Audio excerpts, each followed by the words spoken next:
I'm Carolyn Goodman and the mayor of Las Vegas. I'm Oscar Goodman, the former mayor of the great city of Las Vegas. We're sitting here in my office at City Hall. Right now, we're in the best steakhouse in the history of the world. It's Oscar's Steakhouse at the Plaza Hotel. Do you think we should ask somebody to make me a little drink? I grew up in the heart of New York City during the days when TV screens were this big, black and white. And every day we would come home from school, my sister and I turned it on, what was on? Cowboys, Indians, and the West. I wanted to be a cowgirl. I wanted to be the second string shortstop for the Philadelphia Phillies.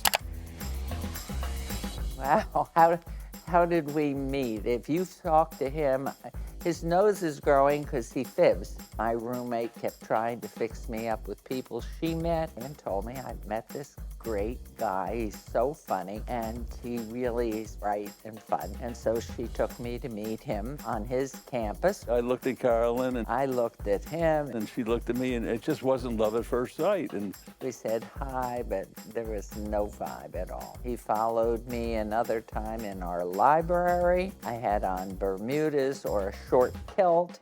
He was very taken with that. He always talked about my legs. then when I finally called her up, she hung the phone up on me 3 times in a row. Fourth was a charm. There was something about him that I couldn't wait for a second date.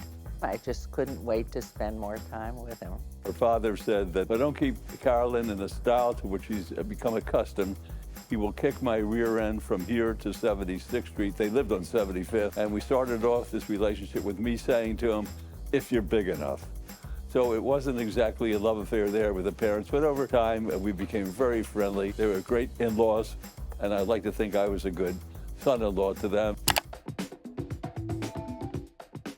When we got here in 1964, We arrived with $87 between us. everybody was ultra friendly. Being that cowgirl, I used to ride horseback on the weekends. There was nothing from Flamingo and Eastern to the Southwest. The thing that's changed the most probably over these years is the skyline in 1964.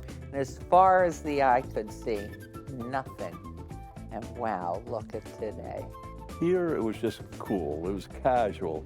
I love the El Dorado days. I love the fact that it had the Western way about it. And I love that you can make a deal with somebody. You didn't need it on a piece of paper.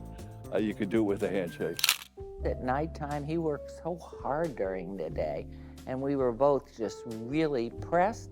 We didn't have his clientele.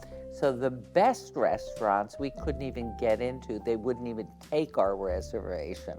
Though his mother and father had given Oscar $25 a month to go out for dinner and not have to worry about anything. Then after dinner, if we had any money left over, we'd go to the tables, and Oscar, trying to build his reputation, would not gamble, but he would stand behind me, and as soon as I made our money back, I'd put it in my pocket, and sometimes we made some good winnings.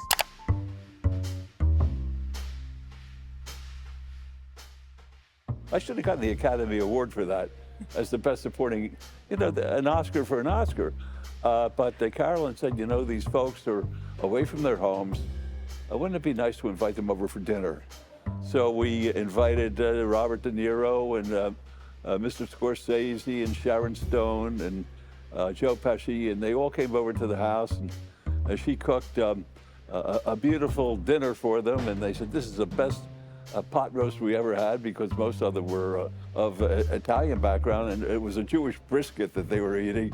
And they had a wonderful time. I had a wonderful time. We told great stories to one another. And still, to this very day, when they come into town and then we see each other, they're always very friendly. We get phone calls from them occasionally at home. And we made some wonderful friends doing that. I worked very hard as a lawyer, but it wasn't work. I mean, I enjoyed every single day. That's my nature. I enjoy what I do. I've had jobs my whole life. I was a janitor at one place. I sold books at another place. And as a lawyer, I was able to do everything that a lawyer with my predilections would want to accomplish in their life. I represented Jimmy Shagger, who was charged with killing a federal judge. I represented reputed mobsters like Tony Spilaccio. I represented Harry Claiborne, our federal judge, before the U.S. Senate. And one day I looked in the mirror and I said, you know, I don't like you anymore. And the mirror said back to me, well, then do something else. And I went and got the family together on a cruise. And I said, I'd like to do something else. And they said, what do you have in mind, Dad? I said, I think I'd like to try to keep the system honest from the inside rather than from the outside. And they said, what do you have in mind, Dad? And I said, I think I'd like to run for mayor. And we take a vote on anything that affects each other. Carolyn abstained, and the children voted 4-0 against me. I said, why? They said, Dad, there's no way you could win. The deciding factor really was the day before the last day of filing. I had a lot of my clients come up that day, and I said, what do you fellas and ladies think? They said, if you were the same kind of mayor that you've been our lawyer, then I think it's a great idea. We walked down to City Hall. I had never been to City Hall in my life before that time, and I think it cost $200 at that time. One of them loaned me $200 to file, and we got lucky and we won. I had no thought of running for mayor whatsoever. And when Oscar tried so hard, because he loved being mayor, and it's no wonder, it's a fabulous job. And my children, who by then were young adults, said, Mom, Dad started so much here, and you need to run. You're the only person that would continue. I said, let me think about it. And so we waited till the last Wednesday sign up. And so I signed up, and that was it. I will do my best, I promise you, but the blessing has been this man, as you know. And I love you, and I thank you, and I'm going to try and do my best.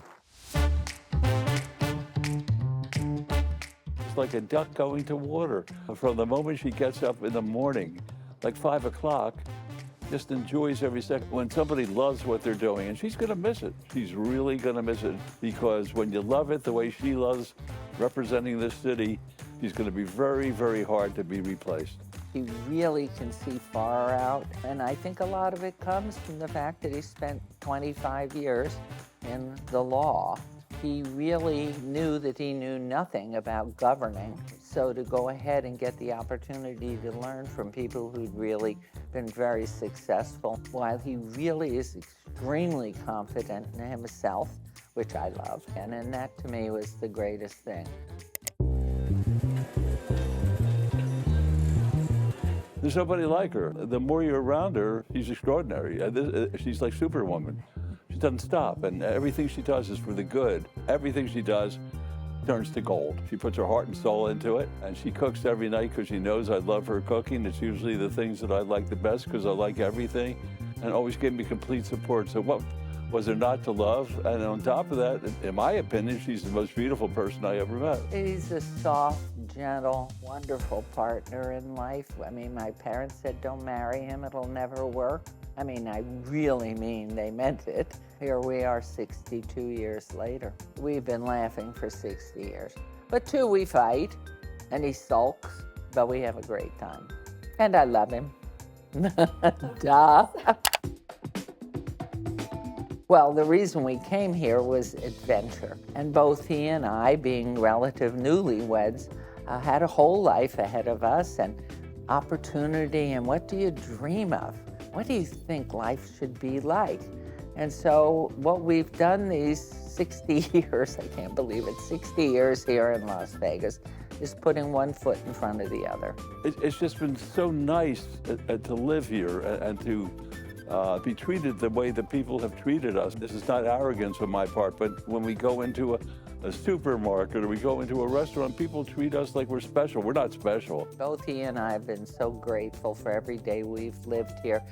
So exciting, 24/7 town. And I really can't, I tell it all the time, I can't sleep more than 5 hours because it's so exciting every day of what goes on in this community. Something that we do when we leave the house every morning is we say carpe diem to one another. Seize the day. Make sure that you live it to its very fullest. You never know when you're going to see tomorrow, and particularly when you get up there in years. We don't believe in legacies. We like to live today for today, and I think people who talk about legacies are talking about what they're leaving behind. We don't have time for that. We have to look at what we're going to do today and tomorrow.